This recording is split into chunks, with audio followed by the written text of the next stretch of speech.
Hey there, my name is LexC, and thank you so much for joining me today. We are going to be doing a book review of the book Pimp, The Story of My Life by Iceberg Slim. This is what it looks like if you are watching. If you are listening to the book review, just enjoy the audio of this review. So, this book actually took me about 15 days to read, and that's saying a lot because it's been a long time since I've been able to get through a book in less than a month, in basically half of a month. And the reason why that is because I've been studying to be a certified personal trainer for the past 3 or 4 months. And I had to read a huge fitness book, which included anatomy and biology and nutrition and macros and micronutrients. And the nutrition portion, of course, talked about all that stuff as well. Those books took away from my leisure read. I actually really love reading for leisure. And the first book I chose to get back into after I got my certifications out of the way is Pimp by Iceberg Slim. Now, if this review is something you'll be interested in joining the conversation on or hearing about, there are spoilers ahead, so keep that in mind. But if this is a review that you are interested in listening to, then stay tuned.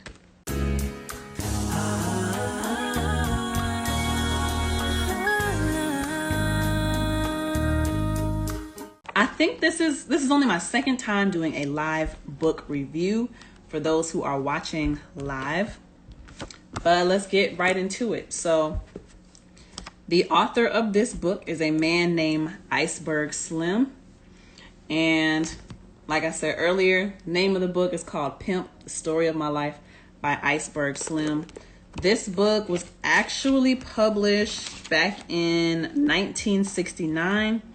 And I think a newer version was made in 1987.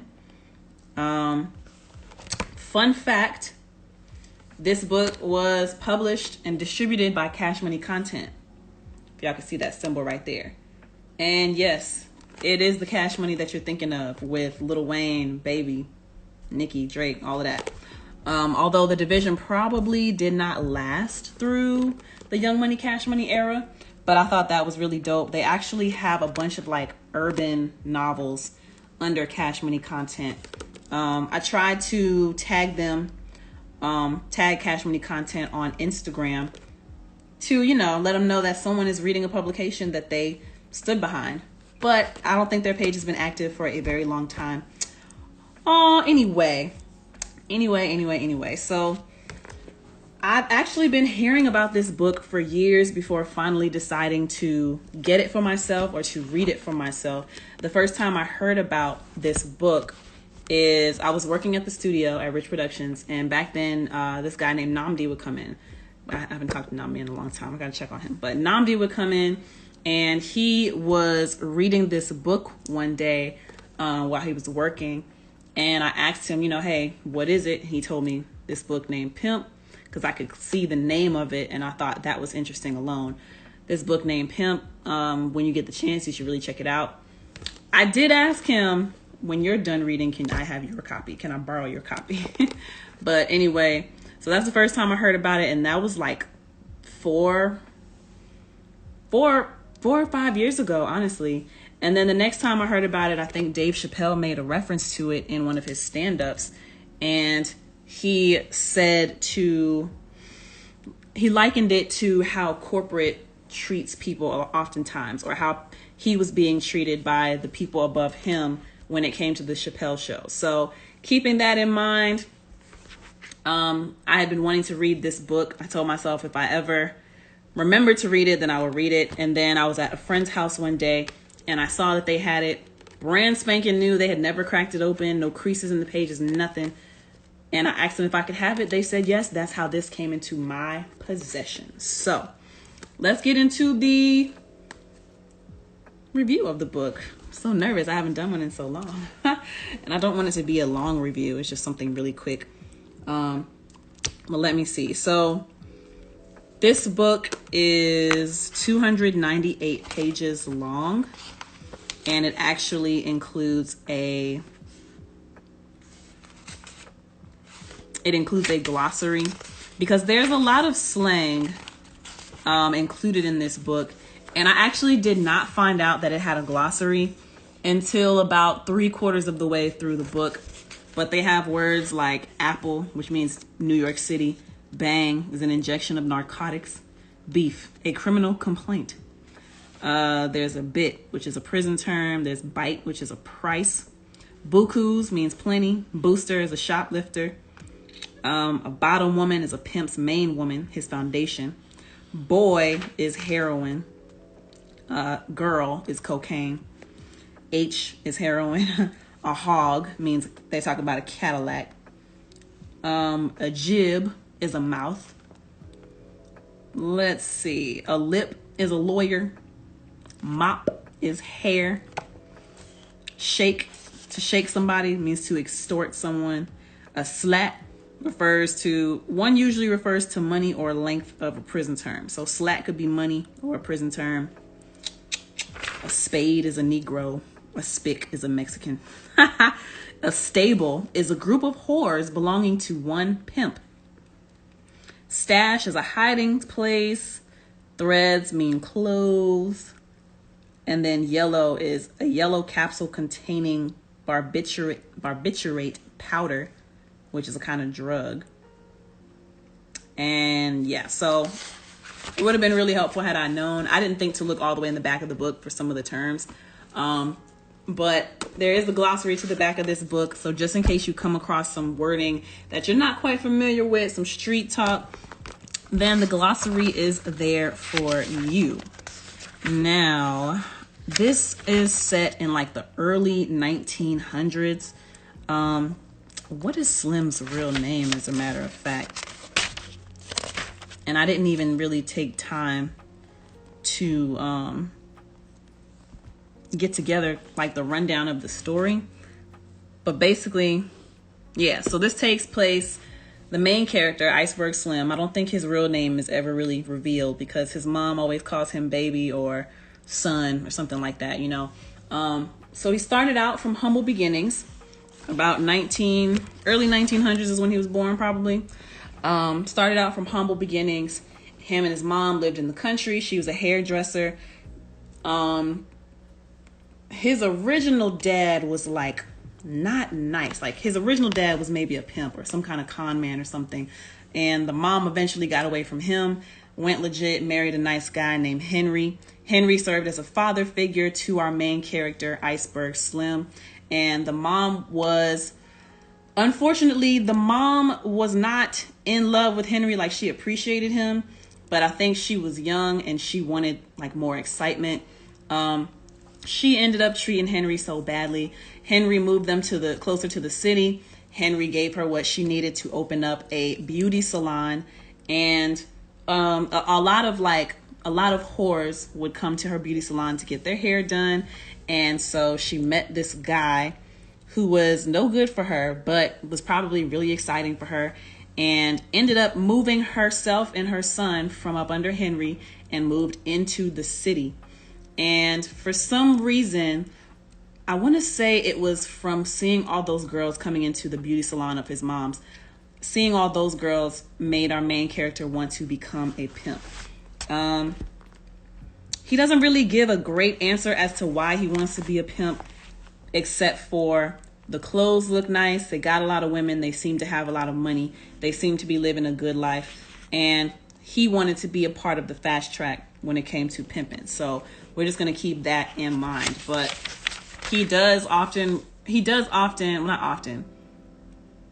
sometimes he'll mention about how he kind of wishes his mom had never done Henry so bad, or he wishes that Henry would have come and gotten him as a kid so that maybe he would have had a different outcome in life. He wouldn't have turned to pimping. He wouldn't have turned to the streets to make money and make a living, because Henry was like a good father figure to him, right? So unfortunately, the mom gets in with this no good guy.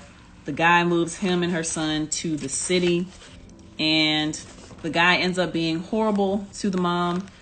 Henry ends up dying of a broken heart, essentially, and our main character finds out about that later. The mom ends up leaving the guy that they went to the city with because he's no good. She finally figured it out. And then she works on getting a new hair salon, basically getting a fresh start. She works as like a server or waitress or something like that. And while she's away working all the time, she has her and her son, which is Iceberg Slim, living in the hotel. While she's away, like long hours of the night, he is sneaking out and he's going to different bars and he's meeting these people in the street and trying to get into a fast track for pimping, or get into a fast track for making money so he can start his pimping career, but trying to do it without letting his mom know. And basically, one of his mom's clients turns him out. Her name is Pepper. I'm giving like the quick cliff notes of like certain major events that I saw that happened in the book. So one of the girls is named Pepper. She's one of the clients of his mom. And Pepper's got the hots for our main character here. We're just gonna call him Slim or Ice. So if you could follow along with that, we're just gonna call him Slim or Ice. And Pepper is attracted to Slim, and he ends up sleeping with Pepper. I don't know how old she is, but apparently she was like an old time whore who got with this guy, and he sets her up pretty nice. She's living pretty good. And he basically got turned out by her sexually, of course. Come on, we're talking about pimping. The conversation, I'm gonna let you know right now, is gonna get kind of ratchet when it comes to talking about this book, because the language and the nature of this industry of pimping, it's dirty and it's brutal and it's ratchet. Like, it's not, you know what I'm saying? So I might say some things. I'm going to refer to the women as how they call them in the book, which is whores, sluts, bitches, dogs. That's another, we're going to get into that. But Pepper turns out Ice, turns out Slim, and he learns his first lesson in pimping. You get your scratch first, and then you give the girl what she wants. But you typically do not keep giving yourself to her. You know what I'm saying? But he learns his first lesson because Pepper turns him out, but she does not give him any money. She laughs in his face, actually. Before, I think after that, he was conning people with some guy in the street. I wish I remembered his name, but I did not write it down. Where basically they would lure old white men down alleyways. And I think Slim, or I'm gonna call him Ice because that sounds cooler. I think Ice was posing as the woman, and he would do some kind of gyrating motion and stick a leg out so it looked like there was a woman at the end of the street. And the guy that he was conning with would end up robbing the white dudes or robbing whoever came down the alleyway, and that's how they were making their money. So, but that didn't work out because Ice ended up getting hit by the cops. He did his first bid in jail. While he was in jail, he met who did he meet? While he was in jail, he met a group of pimps. He would listen to a group of pimps who would basically give him the game, or he would overhear them talking about pimping. And that is how he learned his game. I'm sorry, y'all. I'm about to hop on my LexC quotes page because I don't remember which page the philosopher, he's known as the philosopher convict, basically. Yeah. Page 57. I went too far. So, The Real I says, keep grinding, LexC. Continue to work extremely hard and don't let anyone take away your focus. Thank you. Because I damn sure almost lost focus a few times. But, so in case y'all didn't know, and I'm actually not doing this live on my LexC quotes page because I have more followers on my LexCATL page. And I think it's a nice hub to have, LexCATL, and then I'm going to push this onto my LexC quotes page. But as I was going through this book, I was posting different excerpts that stuck out to me during the book. This one, I think, only had 3 or 4 excerpts that really stuck out to me. So this one is page 57 of Pimp, and there's like this philosopher convict in the jail, which is giving Ice like a good lesson in mentality and how to keep your mind trained and focused. So it says, always remember, whether you be sucker or hustler in the world out there, you've got that vital edge if you can ironclad your feelings. I picture the human mind as a movie screen. If you're a dopey sucker, you'll just sit and watch all kinds of mind-wrecking, damn fool movies on that screen. He says, son, there is no reason except a stupid one for anyone to project on that screen anything that will worry him or dull that vital edge. After all, we are the absolute bosses of that whole theater and show in our minds. We even write the script. So always write positive, dynamic scripts and show only the best movies for you on that screen, whether you are pimp or priest. His rundown of his screen theory saved my sanity many years later. He was a twisted, wise man, and one day when he wasn't looking, a movie flashed on the screen. The title was Death for an Old Con. So, I probably didn't have to read that last part, but, always write positive, dynamic scripts and show only the best movies for you on that screen, whether you are pimp or priest. So I really enjoyed, this part of the book really stuck out to me, this excerpt, because no matter what you're doing in life, what this old convict is saying, and I actually called him the philosopher convict when I posted this on my LexC quotes page, but what he's saying is, whether you are pimp or priest, whether you're doing good in the world, whether you're doing bad in the world, no matter what industry you're in, what kind of job you do, no matter what you're doing, always make sure that you have control over your feelings. Make sure you have control over your mind, because that is going to steer you in a certain direction in your life. And obviously, I very much relate to that. I just did a Lex chat yesterday, if anyone caught that live.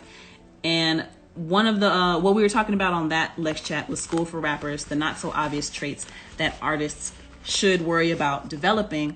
And one of those things was developing tough mental defense and developing a way to train your mind to shift and pivot from negative thoughts, and how to handle when negative thoughts come into your mind, and how to handle negative self-talk.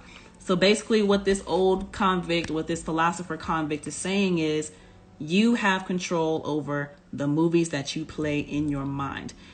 However, it doesn't matter what you're exposed to, you have to make the conscious decision to write positive scripts, to show positive movies, to not allow damn fool mind-wrecking movies on that screen. Mind-wrecking damn fool movies. It is your responsibility to make the decision to have positive self-thoughts and positive self-talk.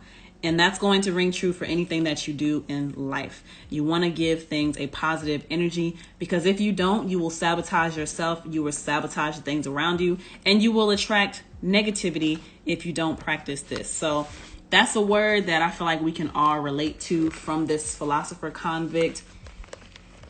And to paraphrase, whether you be pimp or priest, always write positive, dynamic scripts and only show the best movies for you on that screen, the screen in your mind. I'm writing.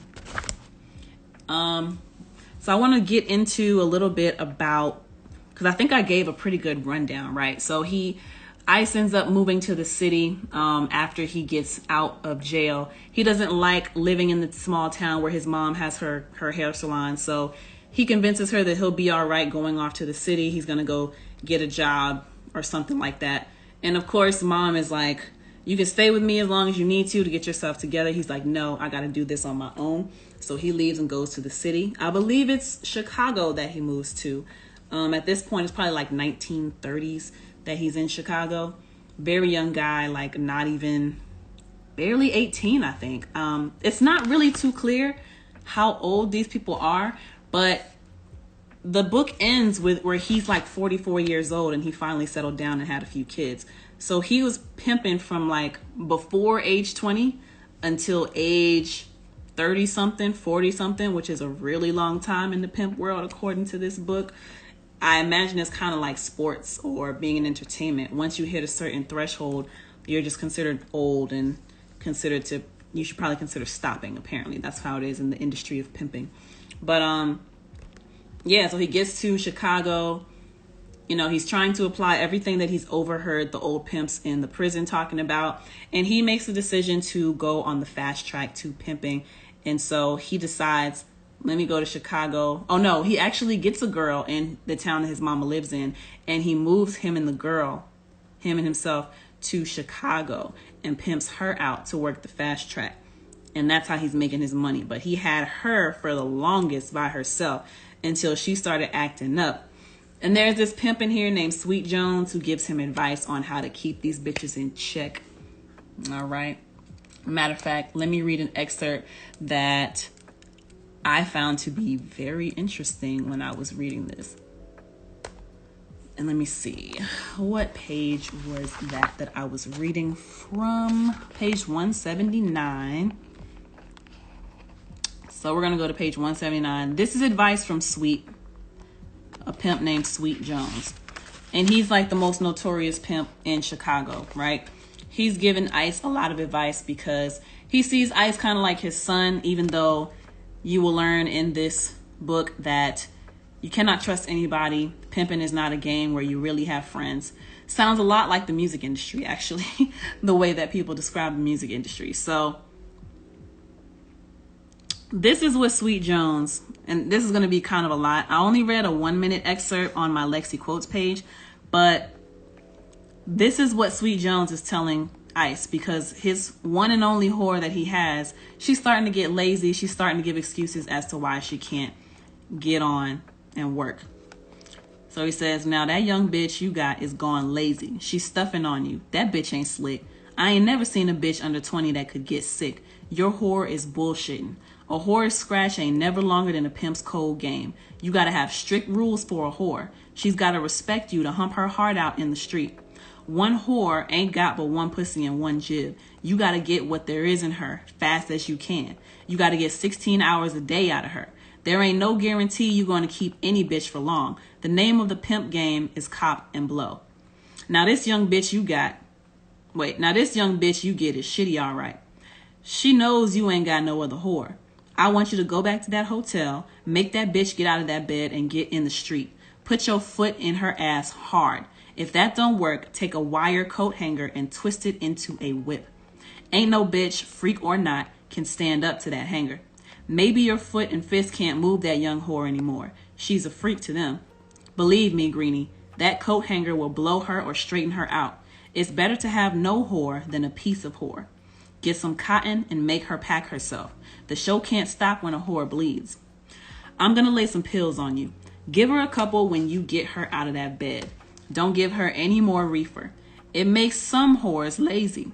Don't worry, kid. If you do like I say and blow her, I'll give you a whore. Kid, don't hold that whore to one block. Tell that whore all the streets go. Turn her loose. It's the only way to pimp. If she blows, what do you lost? She stands up, you got a whore and some real scratch. You go back and put the coat hanger pressure on her. If it don't blow her and she stands up for a week, you ought to have $500,000 in a week. Take that scratch and drive to one of the whore towns close around. Go to Western Union. Send that scratch back to yourself at your hotel. Use some broad's name as the sender. That lazy bitch you got will think she's got competition. Watch the sparks fly from her ass. She'll try to top that bitch that doesn't exist. Greenie, you listen to Sweet Jones. You'll be a hell of a pimp. Never get friendly and confide in your whores. You got 20 whores, don't forget your thoughts are secret. A good pimp is always really alone. You gotta always be a puzzle, a mystery to them. That's how you hold a whore. Don't get sour. Tell them something new and confusing every day. You can hold them as long as you can do it. Sweet is hipping you to pimp by the book.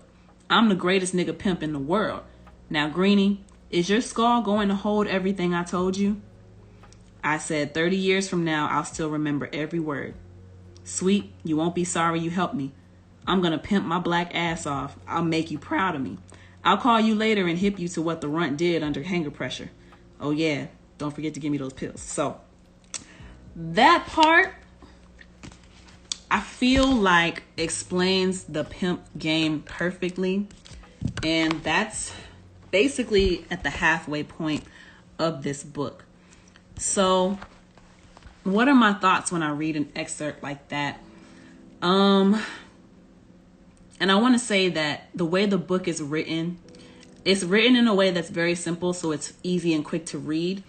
But like I said earlier, there are some terms that might not be like easy to understand because there's a lot of slang terms that they end up throwing out in this book. But for the most part, very easy read. And what I think about when I read that excerpt, that describes the pimp game to a T. Cop and blow is the name of the pimp game. And like I said, I have to relate it to my own life experiences and the things that I go through. I have really been feeling in the past 2-3 years that the music industry is a game of pimping if it's not slavery. And everything that Sweet Jones is telling Ice, that's exactly how artists end up getting used and abused in the industry. It's pimping. It's get out there and dance. When it comes to, the girls in the book, the whores, it's get out there and screw, get out there and make some money. It's the same thing for the music industry. Get your ass on stage, shake some ass, dance around, make this money, entertain these people, come back and pay me majority of what you just made, and I'll give you pennies, chicken scratch. So, oh my gosh, she's so cute. She's laying right next to me, the kitty cat. So when I hear this, cop and blow, basically what Sweet is telling Ice is you cannot depend on holding one girl for too long, and you should not have one girl. You should have multiple women. R.L. Stafford _saying says the difference is no one is forced. Are you sure about that? Because when we see people like the thing that comes to mind instantly for me is the situation with what is that guy's name that manages Doja Cat now? Dr. Luke, who was also, he was dating Kesha as well. Maybe you can't force artists to do certain things anymore, but I would liken the pimp game to the music industry, because as hard as artists work, as much money as the label puts into the artist, the label is the pimp and the artist is the hoe. The artist is the hoe. And Dave Chappelle made a similar reference. I don't remember which stand-up it was, but it might have been one of those little in-between things that he was doing on stage while he was presenting the next sketch on his Dave Chappelle show. It was not long after the Chappelle show ended. Probably when he came back from Africa. He said basically they were trying to pimp him. And there's another part in this book where, let me see. My thoughts are all over the place. I'm sorry. There's another part in this book where it's talking about, how he cons one of the women that he gets, because he eventually moves and graduates on to having 3 or 4, 5 different women as a part of his stable. And a stable is a group of whores that belongs to one pimp. But I think he had lost most of his girls and he was trying to hold on to one of them for as long as he could. So he came up with the con to pretend to kill somebody so that he would have something over her to hold over on her. Because the previous girl that he got, the girl that he's about to hit with the coat hanger, she ends up ratting him out to the FBI. So to make sure that he doesn't have that situation again, his new bottom bitch, he gets like a murder rap on her. It's not real, but she thinks it's real. And so in her mind, oh, these people have something on me, or this pimp has something on me, so I can't just act crazy and do whatever. Let me act right and let me stick with him because he could turn me in at any time. And that's how he mentally played with her to keep her in the game, to keep her whoring for him. And I think now this is just my experience. I like to think of things on a deeper level. Sometimes I don't like that I do this, but I like to think of things on a deeper level. I experienced similar situations last year where people will try to tell you things and put thoughts into your mind and put ideas or expectations or doubts into your mind to make you feel like you can't do certain things without them. Even though you may be very powerful on your own, they will try to make you feel like you can't make any moves without them. You can't come from up under them. You won't be successful without them. So when I'm reading this book, I'm seeing a lot of different things that parallel with the music industry and how it parallels with the music industry and how people decide to deal with their artists. RL Stafford _ saying says it's a business and the artist has to decide to stay independent or sign a deal. Those women was abused. So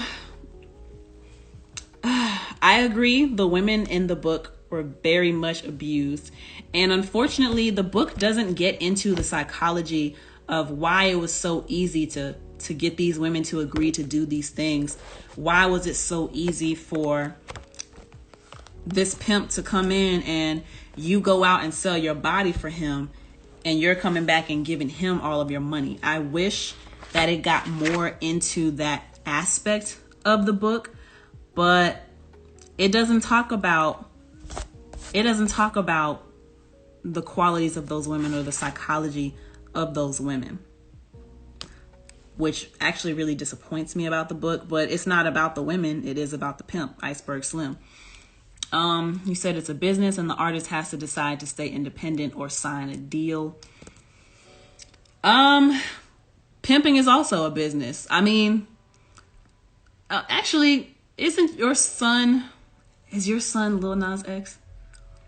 I feel like I had a conversation with someone and then later found out that Lil Nas X is just like, anyway, whether he is or is not, what I'm getting at is you may not want to accept certain truths about the industry based on who you know is tied to the industry. So that's why I'm wondering if that is the case.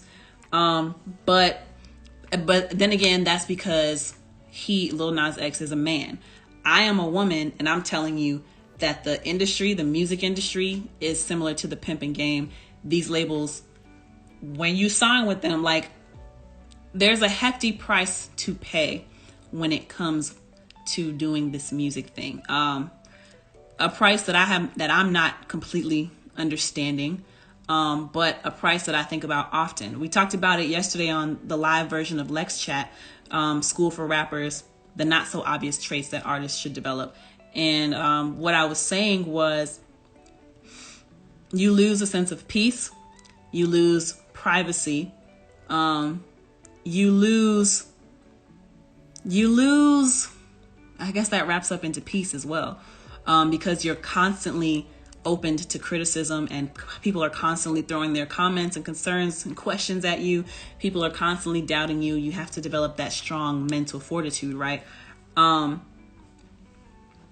As a woman pursuing this as a job, I'm gonna just say that the industry is very much like a pimp game, and these people will try to see what they can get out of you, see what you offer, and try to use your skills in their favor if you let them.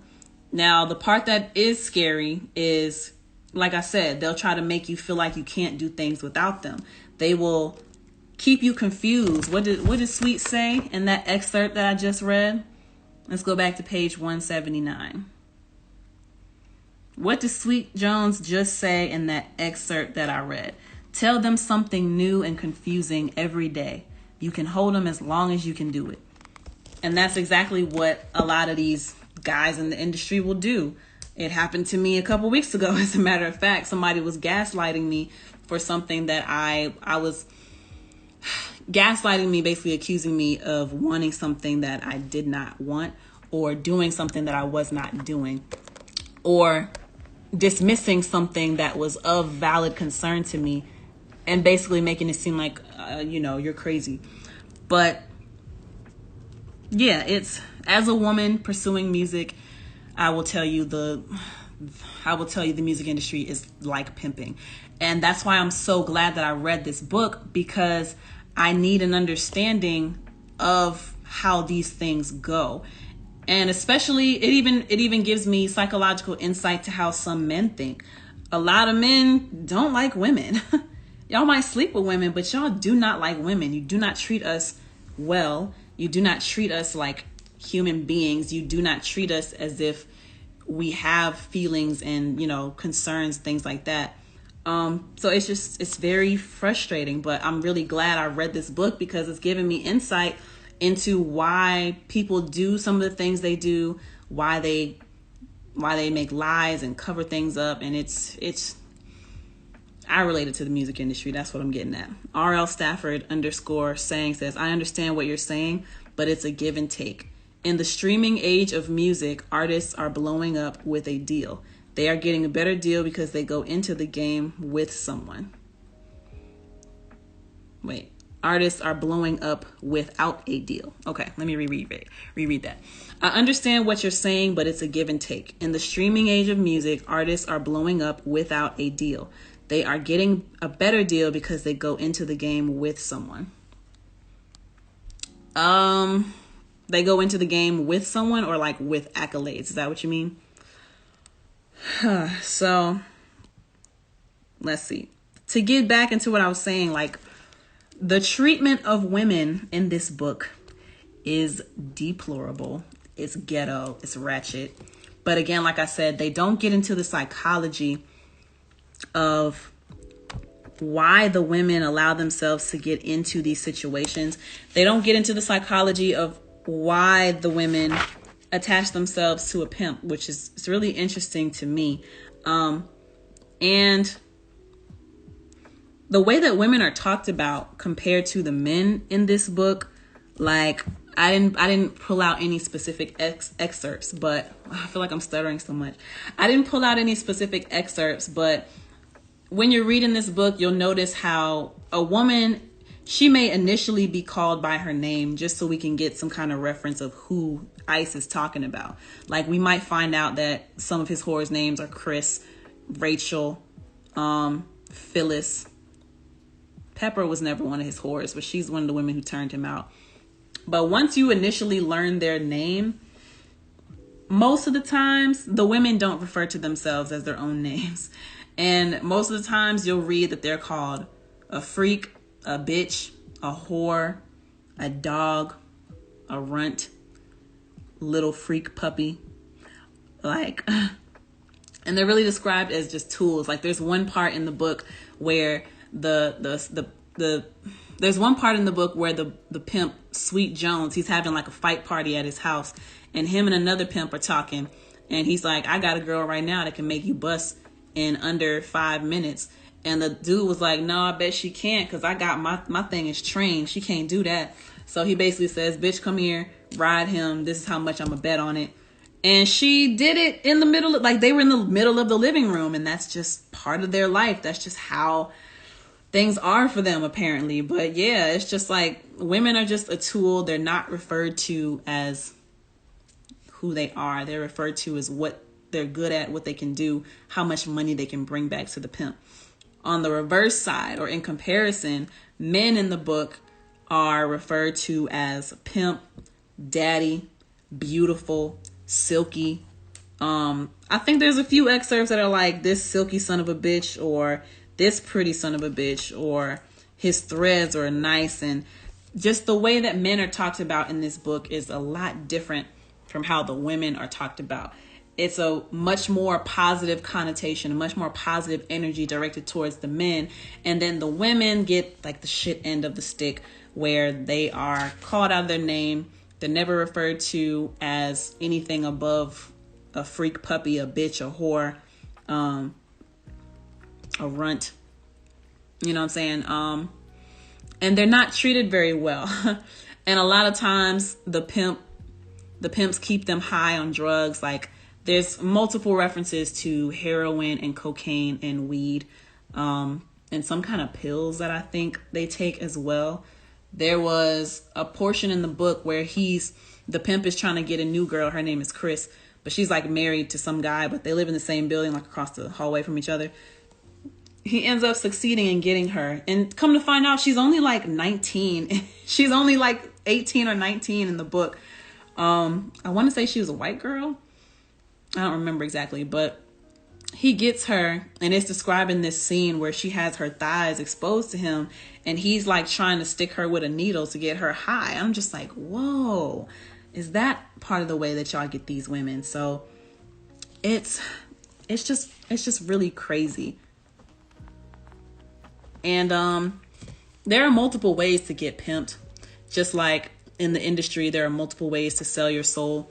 A lot of people think that selling your soul is taking a large amount of money in exchange for the fame. Sometimes selling your soul is using your body as a tool or a form of payment to get higher, to rank higher, to move quicker in the pimp game. You know what I'm saying? In the industry, sorry.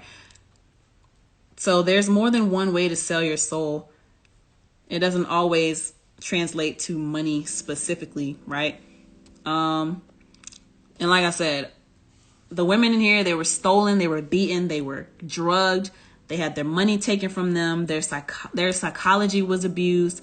As Sweet Jones pointed out, you know, tell them something new and tell them something confusing, lie to them every day to make them feel like they got to stay up under you. And it's just really interesting how they were treated. Last little excerpt that I want to get into is on page 203. I actually did write a note about this in my notebook. I didn't post about it on my LexC quotes page, but I actually wrote down on page 203. So let's see. Yeah, this book is really good. Pimp by Iceberg Slim. 203. Let me find it. One of them is sweet and kind to his whores when they don't break the rules. Okay, let me see. I said, look out there, baby angel. And they only speak to the women nicely when they're trying to initially get them as a whore. But then once they come on into the stable underneath that pimp, then he starts abusing, then he starts calling them bitch. Then he keeps a very icy, that's how he got his name, a very icy facial expression, an icy poker face, an icy demeanor, as if he never cares about the women who are working for him and bringing back his money. And it's a really interesting thing. I wonder if that's some kind of reverse psychology. Like, if you act like you don't love someone, they'll try everything to prove to you why you should love them. Maybe that kind of line of thinking, you know? Or when you're in an abusive relationship, you keep trying to do things to show that person that you deserve love instead of just leaving the relationship. So, oh, I'm about to sneeze. Achoo! Excuse me. I'm sorry. I'm sorry. I don't sneeze like that for real. I'm just tripping. But she chanted along with me. So let me read this excerpt for y'all. This is Slim talking.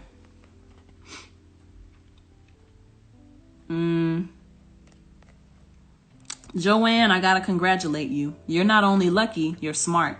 You knew when you saw me that I was going to be your man. I'm hip that you were just waiting to meet me. You have wanted since you were a little girl to live an exciting, glamorous life. Oh, thank you, Maurice. He said, bless you. Well, sugar, you're on blood's magic carpet. I'm going to make your life with me outshine your flashiest daydreams. I'm a pimp. You got to be a whore. I don't have squares. I'm going to be your mother, your father, your brother, your friend, and your lover. The most important thing I'm going to be to you is your man, the manager of the scratch you make in the street.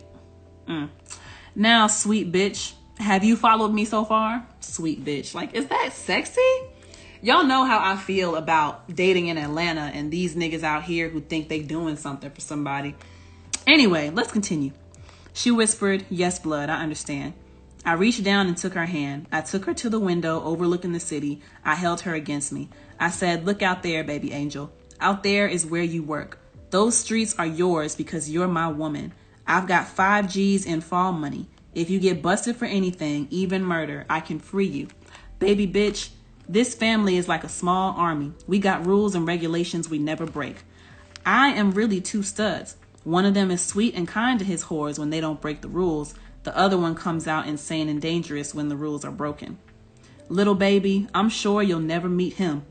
Never forget this family is a one against the cold, cruel world. This family is as one against the cold, cruel world. We are strong because we love each other. There's no problem I can't solve. There's no question I can't answer about this game. Tomorrow, I'm going to start filling your skull with everything about this game and street. I'm going to make a star out of you, Angel. Don't ask any outsider anything. Come to Chris or me. My little baby, I'll protect you with my last drop of blood. If any motherfucker in those streets out there, stud or bitch, hurts you or threatens you, come to me. He will have to cut my throat first. Shoot me first. I take an oath to protect you for as long as you are my woman. Baby, I know that's for always. Now repeat after daddy, baby. She squeezed tightly against me. She was in a trance looking up at me because I think he drugged her, right? And this is part of the game that I'm learning too. And it's actually been used on me, sad to say. But guys will ask for things in the heat of the moment or during like a passionate moment, like while we're having sex, right? And it's a way of casting a spell on you, or an attempt to cast a spell on you by creating that bond between the two people. And it kind of makes you feel obligated or tethered to that person to do whatever it is they're asking or requesting. So to get back into the reading, she squeezed tightly against me. She was in a trance looking up at me. She chanted along with me. From this moment, I belong to blood. I am his whore. I will do everything he tells me. I won't ever fuck with his scratch. I will hump my heart out every night. I've got to make a bill a night. And I've actually been in situations like this, and I can think of two guys very specifically who have tried to get me to agree to certain things, or tried to, and they talk just like this, man. And it's reading this book, I can see the psychology of how big label executives might act, and I can see the psychology of how guys might act, because I've been in these situations. I've experienced, maybe on a smaller scale, but I see how this stuff goes. And like I said, it's kind of like they're trying to put a spell on you, keep you in a trance. They're trying to keep you in a certain mental state so that you can be easily manipulated, and so that you believe, like I said earlier, that you can't do anything without them or can't make certain moves without them. Let me read my notes of what I wrote on this really quickly. I've run into guys who have, when we have sex, will say certain things and have gotten me to say certain things in the heat of the moment. Think about two guys in particular. I know them well for trying to get me to agree to things. And it makes me sick.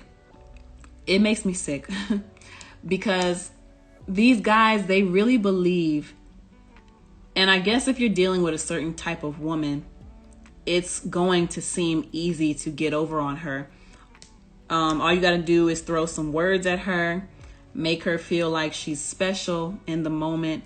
Even before you show anything, even before you show her that she's special, you just try to say all these sweet things and tell her, oh, I'm going to protect you. If anyone gives you a problem, then you run to me.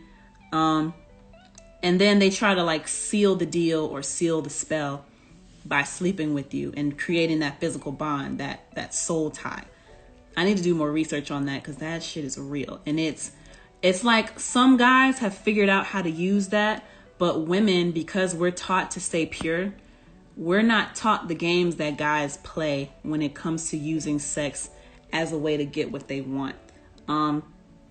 With these guys in particular, it sickens me because they actually really believe that they can hold me with sex alone.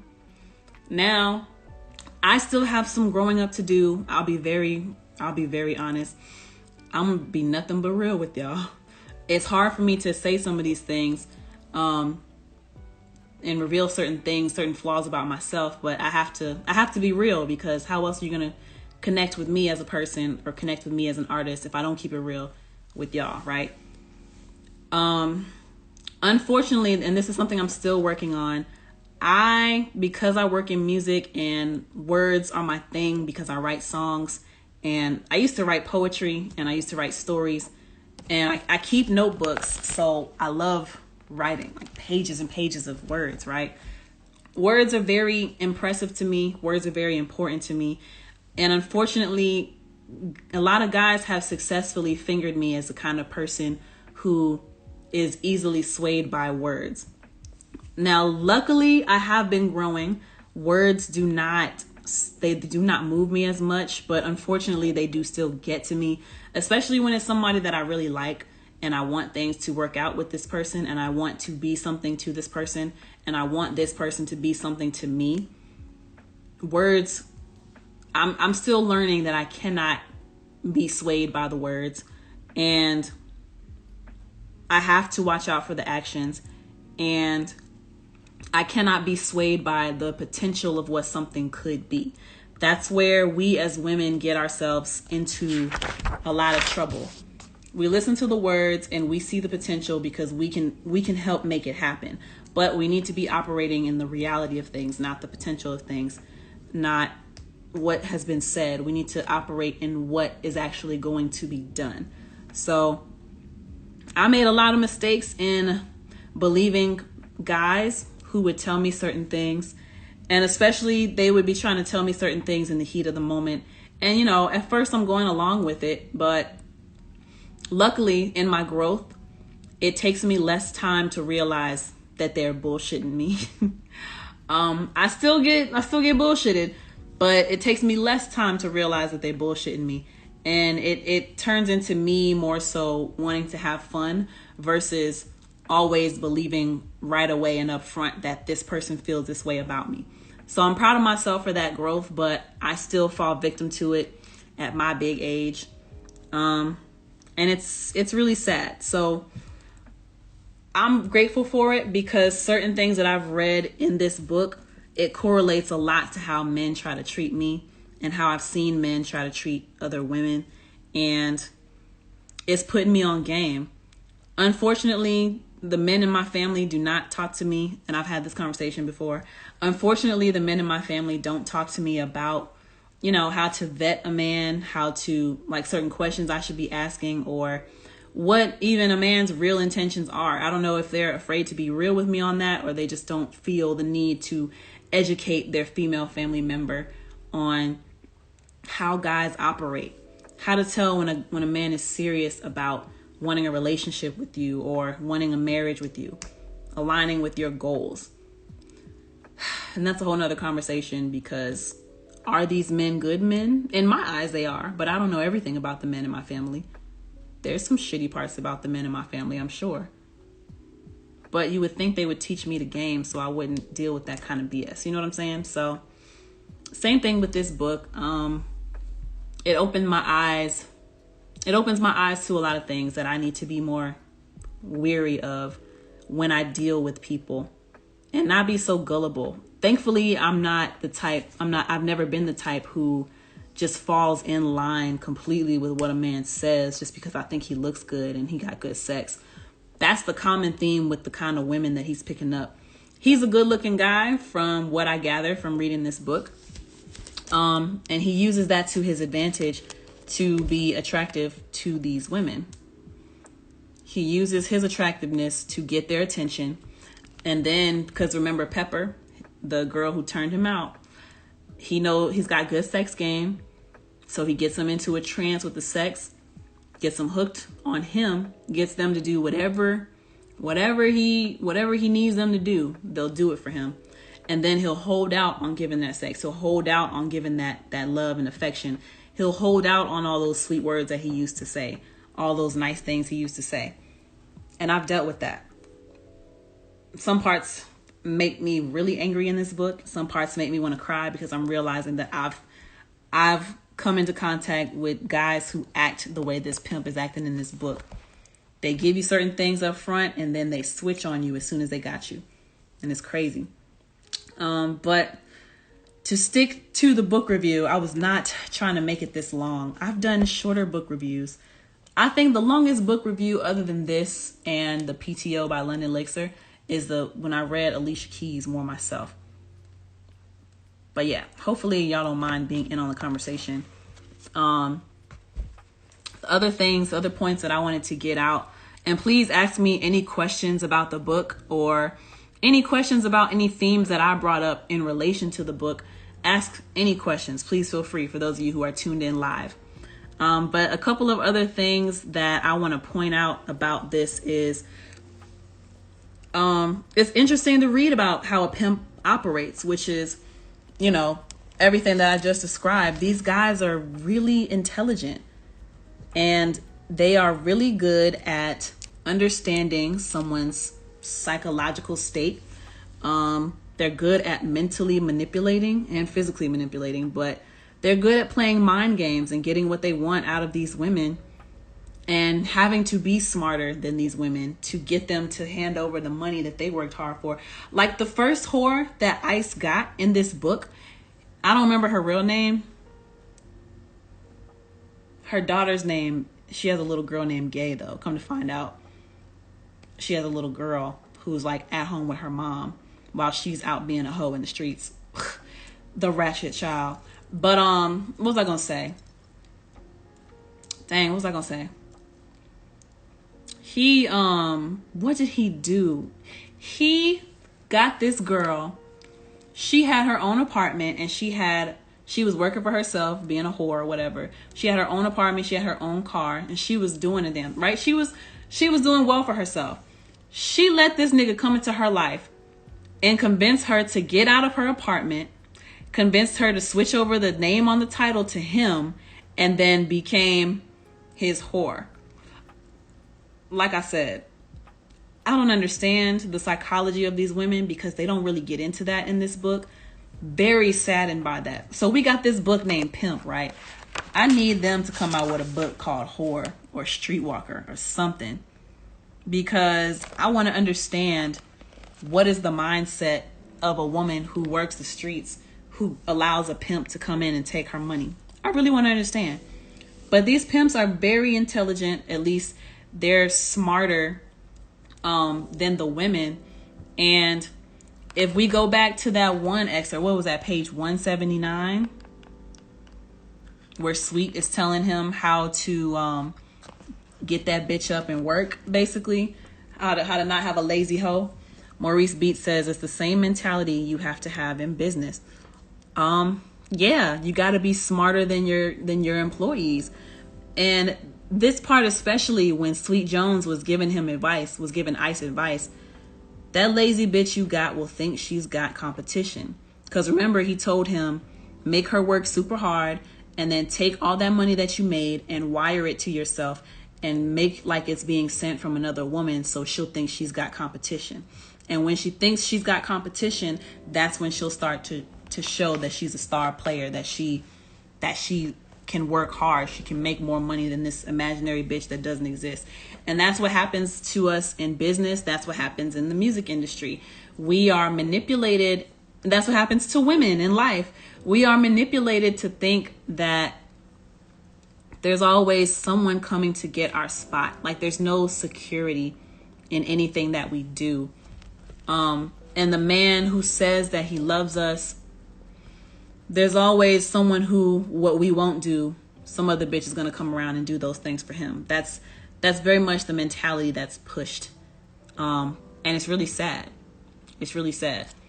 But yeah, I wish there was a book that explained the psychology of what it's like to be a whore, of what is going through these women's mind when they decide to get into this lifestyle. And to get into some other qualities that pimps are. Look, what are some I thought about this. What are some of the qualities that I see in these pimps that could help me out? Besides being smarter than people and understanding people's psychology and playing mind games. I'm not one to play mind games, but what I'm noticing from the pimps in this book, they are quick thinkers and quick talkers. They are expert con men. They are quick-witted. And when it comes to making up a story real quick or making up a lie, they have like intricate lies and intricate stories made up in their minds. Like some of the stories that they tell the cops when they get pulled over as to why they're in certain parts of town or why they are in the jail for what they're, you know what I'm saying? Like they are the number one bullshit guys. You see these guys, number one bullshit guys, okay? Quick thinkers, quick talkers, quick-witted, quick with the tongue. They are resilient, stubbornly resilient.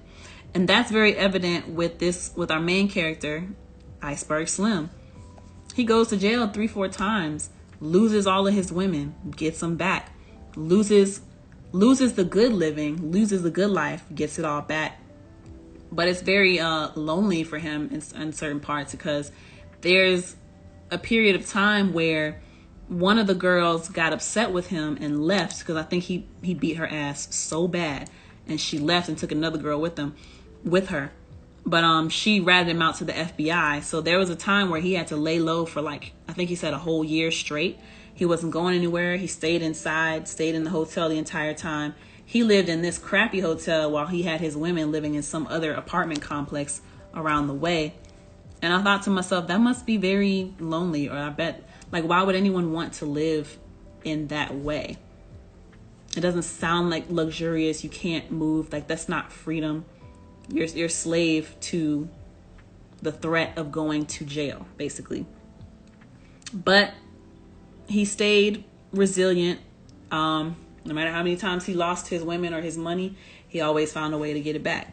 And I respect that about Iceberg Slim in this book. Other thing that I noticed, which I don't envy, they are lonely in their thoughts and lonely in their plans. And per the advice that Sweet Jones gave to our main character, Iceberg Slim, he said, never let them know your thoughts. You got to remain a mystery to them. Let me see. Never get friendly and confide in your whores. You got 20 whores. Don't forget your thoughts are secret. A good pimp is always really alone. You got to always be a puzzle, a mystery to them. That's how you hold a whore. And yeah, that sounds cool, but it also sounds very lonely. You can never trust anyone. You can never be vulnerable. You can never be open. You always have to be hard. You always have to be guarded. That doesn't sound like any way to live, It's very unfortunate, I feel. I haven't completely pondered on that thought as far as how to use it in my own life. Like if it would be more beneficial for me to say less essentially and just do my thing. You read all these quotes on Instagram and other places that say, don't announce anything, just show up with it done. And that's what that piece of advice that Sweet Jones gave, that's what puts me into mind.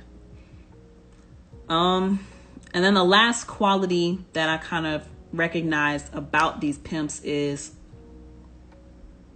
other than the resiliency, it's like manifestation. Because with Iceberg Slim, he wanted the fast track and he got it. Anything he said he wanted, he went out and he got it. He was able to make some sort of plan to get the things that he wanted for himself. And I can respect that. You can do anything you put your mind to. And that's basically what Iceberg Slim did in this whole book. Lost it, got it all back. He was determined to be on the fast track to pimping, and that's exactly what he did. Eventually, he straightens up and he goes legit. He squares up. That is the slang version of going legit. They call it squaring up, which means getting right, going legitimate, getting a real job. And he gets married to somebody, and they have a couple kids. And he basically ends the story saying, she has helped to keep me grounded and helped to keep me motivated so that I'm not tempted to go back into that life. But he was talking about how he honestly hates working the job he works, but he does it for those kids and for that woman, and how he's thankful for that woman because he didn't have that kind of relationship with women. He had dogged him out all these years, and he says, she gave me insight to fight the battle. To her, I shall always be grateful. The story of my life indicates that my close friends were few. Shortly before I started this book, I met a man I respected. I thought he was a true friend. I was bitterly disillusioned to discover he wasn't. I'm glad in a way it turned out the way it did. I've always come back stronger after a good kick in the ass, which is exactly what I just said. They're resilient as hell. They are very resilient. She had been a friend to my mother. She functioned as a kind of psychotherapist. She explained and pointed out to me the mental passes I was passing through. She gave me insight. So yeah, he didn't have a woman like that before, and that's because he never allowed those women to be that for him. But this book review turned out to be a lot longer than I wanted it to be. But like I said, I really enjoyed reading this book, Pimp by Iceberg Slim. I really enjoyed it. Highly recommend this book. It's a very good read, and I would say that to get a better grasp on mental games that people can play, to get a better mental grasp on how you may have to deal with people in life, take on some of the characteristics of a pimp. That's basically what I'm getting at here. The resiliency, the mystery, and just sticking your mind to a plan and popping out with it done. Those are the positive aspects of a pimp that I could take away. And yeah, very good read. Highly recommend it. Like I said, it only took me about 15 days to finish reading this book. It's that good of a read. The first few chapters are kind of long, but after that, they're short and makes it feel like you're getting through the book very quickly.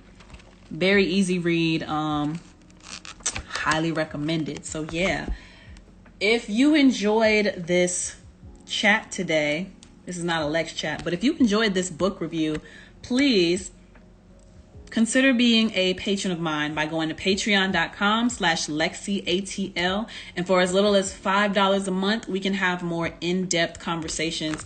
We can have a little book club. I had a funny thought the other day that I kind of want to start a book club and call it BBC, the Black Book Club. Because I think that's really funny. When people hear BBC, they think big black. You know what I'm saying? But no, this would be the Black Book Club. But yeah, the books that I try to stay with, they usually have something to do with the music industry, or I relate them to my life, or I relate them to my experience in the music industry. And I just would love to create a community with people who are like-minded, who want to learn about music industry, who want to discuss certain things that they're going through. And we build a community where we're helping one another and educating one another and referring one another to different resources that can help expand our mind or help us to think about things differently or give us different perspectives. So, and you also get bonus material that the general public does not see. So if that sounds like something that would be interesting to you, please consider becoming a patron of mine for as little as $5 per month by way of patreon.com/LexCATL. That support would mean the world to me, so we can have more personal talks like this, and so I can offer value to you as a part of that community. Next up, if you are watching this on my YouTube channel, please make sure you give me a big thumbs up, like the video, comment down below your favorite part of this conversation, and comment some of the traits you think you could take on from a pimp. Like, from things that I talked about in this book review, what are some qualities of a pimp that you could take on to help you further your goals and your dreams, right? Join the conversation in the comment section below. Also hit that subscribe button and the notification bell so you'll be notified each and every time I drop a new piece of content. Eventually, I'm going to put out another singing video real soon. I've been lazy on the singing, I'm gonna be real with y'all, but I'm gonna get back into it though. And then lastly, before we go, remember that I have a show in Atlanta, Georgia. I got a few things coming up. April 30th, which is right around the corner, I'll be walking in the Passport to Luxury fashion show out here in Atlanta. Information and ticket information is in the link in my bio, or you can go to my website, www.LexCATL. On Saturday, May 7th, I will be performing in Savannah, Georgia at 4310 Montgomery Street at this venue called The Underground in Savannah, Georgia. That's on Saturday, May 7th.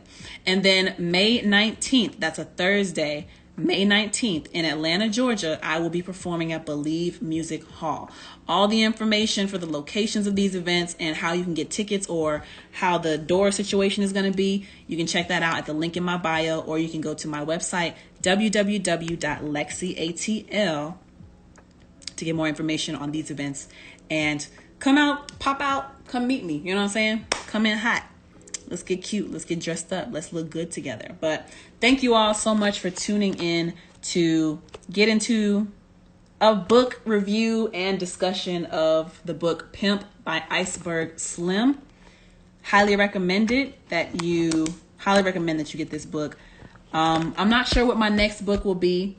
We're either going to go Pursuit of Happiness, or I'm going to go buy Will Smith's book. I've been wanting it even before he slapped Chris Rock. I've heard it was really good. But yeah, that might be the next one. Or we might get into Genius by Kanye West. Let's see. We might get into it. That might be interesting. But thank y'all so much for joining me for this book review and discussion of the book Pimp, The Story of My Life by Iceberg Slim. Until next time, my name is LexC. Peace.